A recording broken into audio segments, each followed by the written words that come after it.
Hello everybody and welcome to another episode of the Q&A. This almost didn't happen because I thought I was going to record a different video today, but in the end I haven't been able to, so we're going to do the Q&A today on Wednesday. If you want to have your question appear in this show, all you have to do is just leave a comment down below, or if you don't have a YouTube account, you can tweet me, I suppose, either, or you can send me a personal message. Anyway, I picked a bunch of stuff. Let's just jump straight in through it. The first one comes from Black Paladin 225, who says, "Hey WP, with the recent talk of new skills, do you think they'll actually add more, and in what form, utility or weapon based? If they do you think it'll be enough to keep players playing if the living story won't?" Well, first of all, there's no way they can just add new skills but not new content at the same time to keep people playing. That's just not going to work. I mean, in theory, it could work if they were to add, you know, loads of new skills, ergo a new profession, for example, or a new race with new racial skills. Then, in theory, then that would let you sort of replay through a lot of the PvE content, but different, right? So it'd be kind of fun, I suppose. But there's no way. I mean, let's be realistic here. They can't just add new skills and leave it at that. And I don't think they plan to either. New skills are going to be something awesome that we can get along with new content. And it's sort of an artificial way of making that new content feel newer, right? It's like, oh, you're playing through this new dungeon and you're playing with a bunch of new skills on a new weapon on your class that you never had before.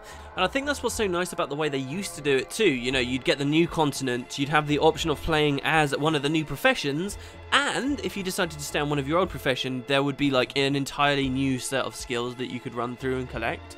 Personally, I sort of feel like weapons, new weapons, you know, so you'd get 5 new weapon skills all in all. That's way more exciting than the odd new utility skill.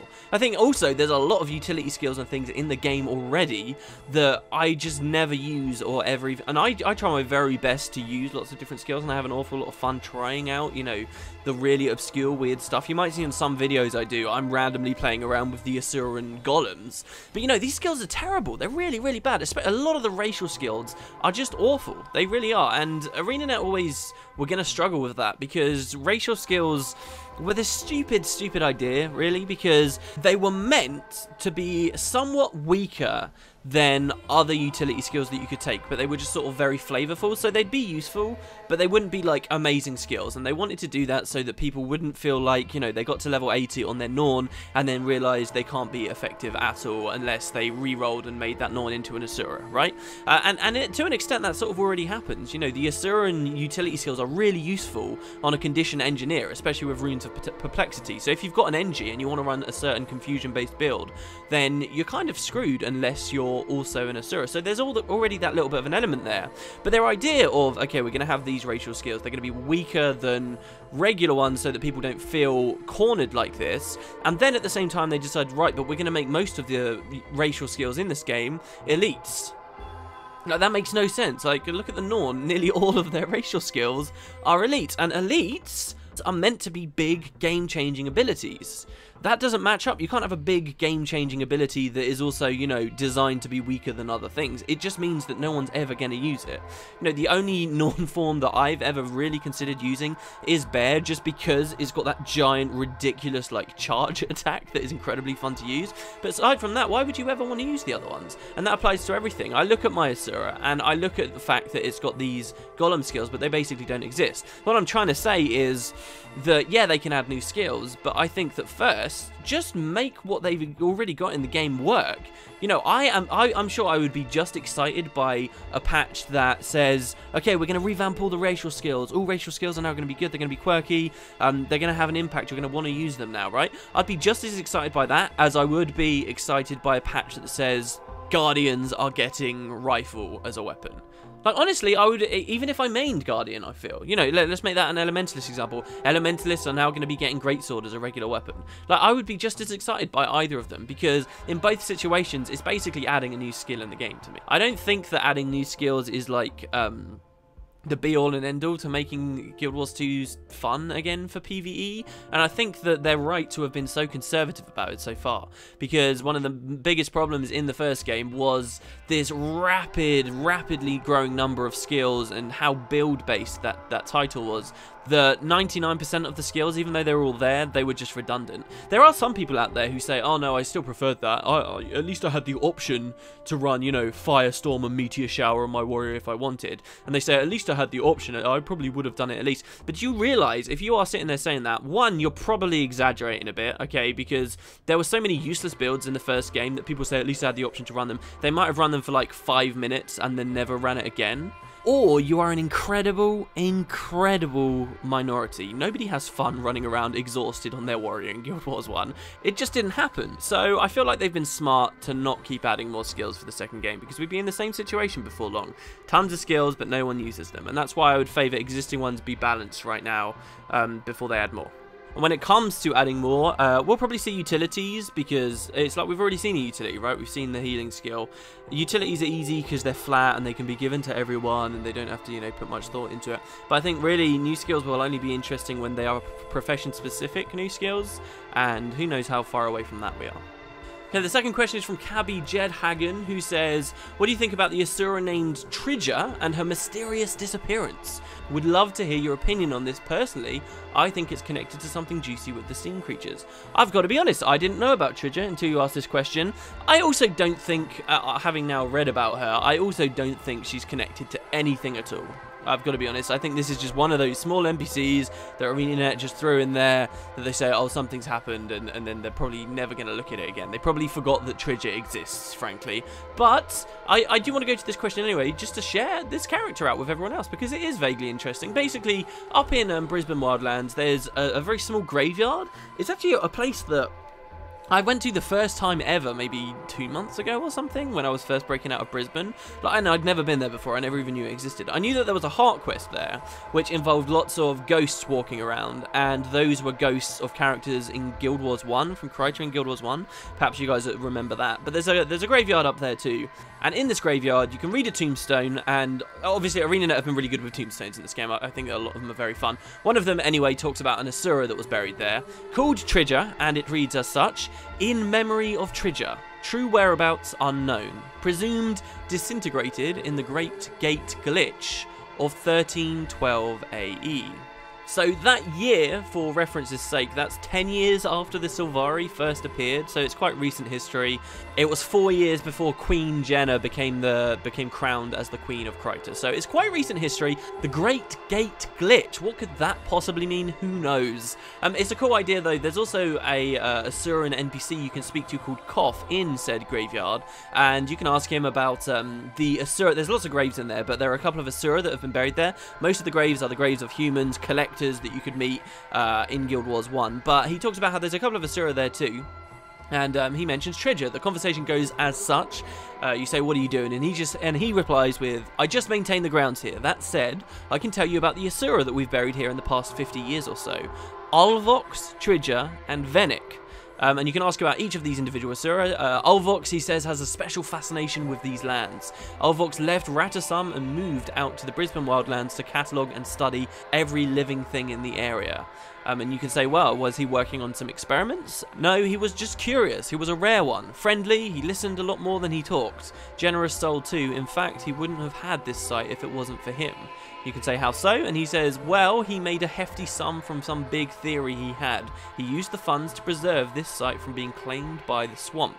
So that's one of the characters. A cool sounding Asura. Almost doesn't sound Asura at all, right? Maybe they're just making him sound better than he was in his memory. But you can ask about Tridger, and you say, what's Tridger's story? And he says, that's a heartbreaker. No one knows for certain what happened to her. She was just working on some experimental gate technology, and then zap. Vanished without a trace, he says. Some believe she died. Others think she went to another world. Her crew would have put that marker there. So, I mean, I guess I can understand why you think this could have something to do with Scarlet and the steam creatures, maybe. We are in that region of the world where all the steam creature stuff happened. We're sort of near the Thormanova reactor still. We've seen everything that happens there with teleportation. There is a swamp in Brisban Wildlands. It's not the same swamp, but there is a swamp there where, you know, you've got all of these weird disturbances going on. Maybe it's connected. I don't think it is. I think it's just a sort of a little mystery, a little thing that ArenaNet dropped in there for people to ponder at for a second and then go about on their day. I also think, by the same token, if there ever was a day, or if ArenaNet do remember this character, or it does come to their mind, or in their like research through their own game, on their wiki or whatever, they see it, It would also be a very easy character to just plop in somewhere, right? I mean, we're about to get the Thormanova reactor, and I'm going to kick myself for saying this because it's never going to happen, but we're about to get the Thormanova reactor.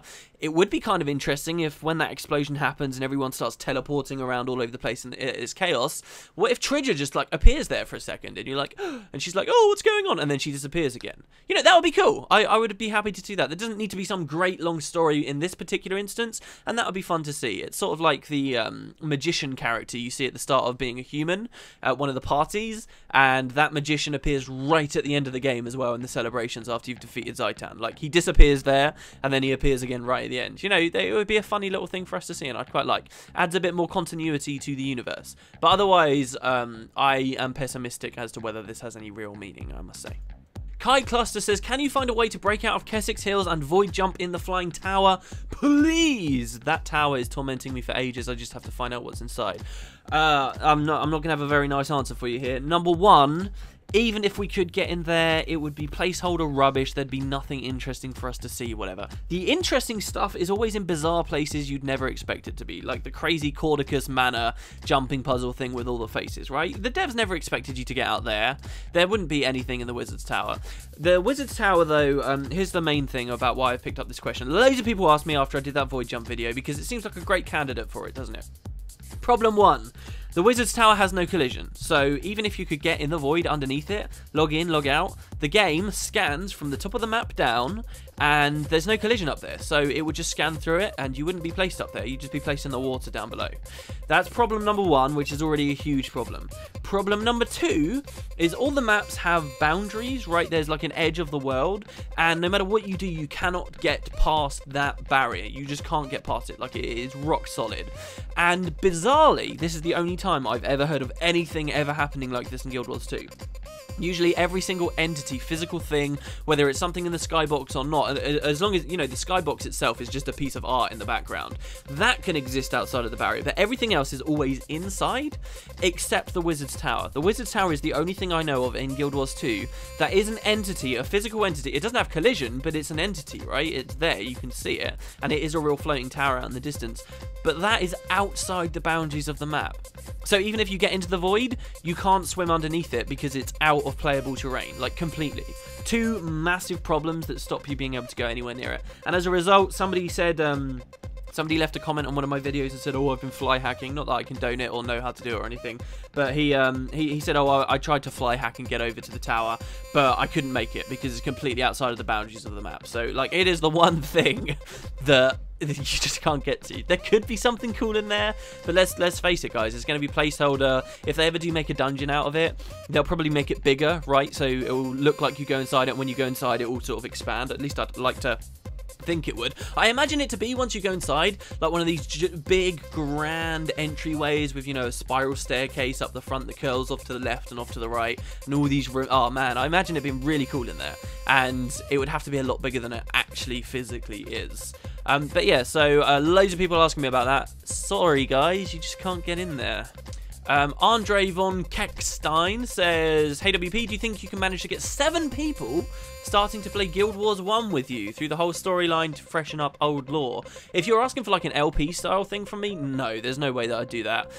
Someone else asked me if I should go through and play with Matt, because I was talking about like going through with just one friend. It's not going to happen. I'm sorry guys, like that LP is my pride and joy. A lot of people see it, well, not a lot of people, some assholes see LPs and say, oh, this is, you know, just stupid stuff. There is a lot of information, a lot of love, and a lot of hard work that went into that, and I would feel kind of terrible going back through it and not honouring all that stuff this time. You know, like if you had 7 people all in voice comms, it would be a very different kind of LP, and I don't know, I feel like I have enough Guild Wars 1 content on the channel. I do want to use this opportunity though, again, to talk about this idea of going back through Guild Wars 1. I was collecting Guild Wars 1 footage yesterday for a video I did, and there were loads of people in pre-Searing Ascon. There were 2 districts worth of people there. It was crazy.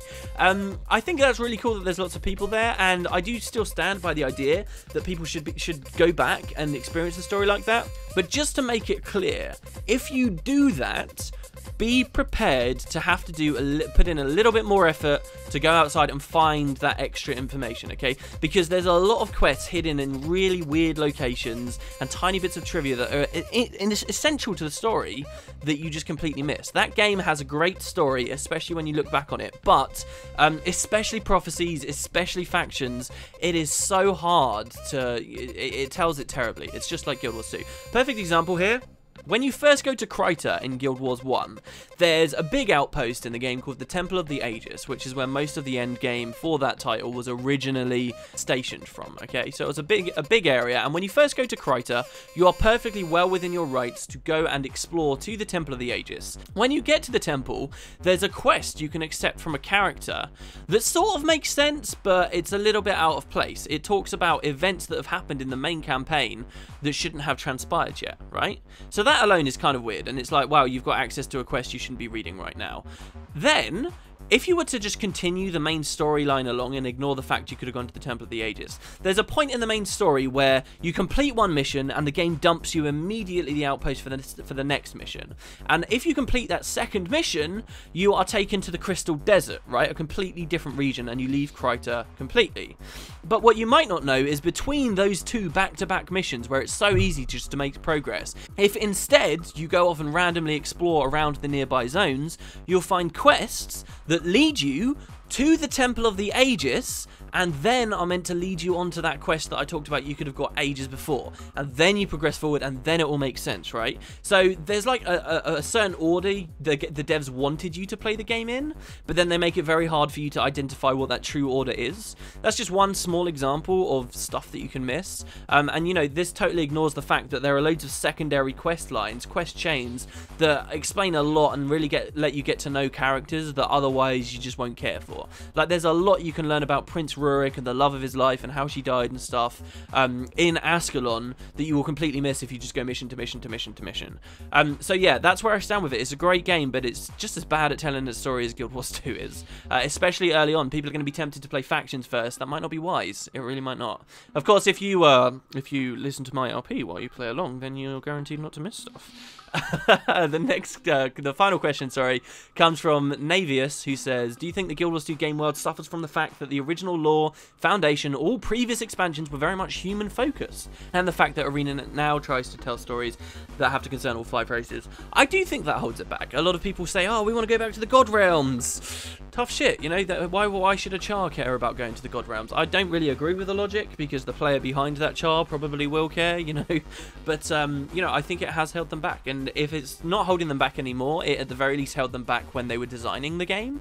I think it's not so much that everything was human focused and now they've got 5 races. It's just that there were so many branches in the story, and they couldn't focus on one storyline. I talked about in the last Q&A how Nightfall, maybe it was the one before the last, where I was talking about Nightfall and how it's so strong, and how they have all of these characters. They have, like, the comic relief character in Norgu. They've got the villainous character that swaps sides in General Morgan. They've got a lot of really compelling, cool characters. Truth is, Guild Wars 2 has all of those too. Guild Wars 2 has a comic relief character, Lord Farron. But the problem is that where Guild Wars 2 is so segmented and they just made billions and billions of choices, not all of these good characters are relevant to every storyline you play.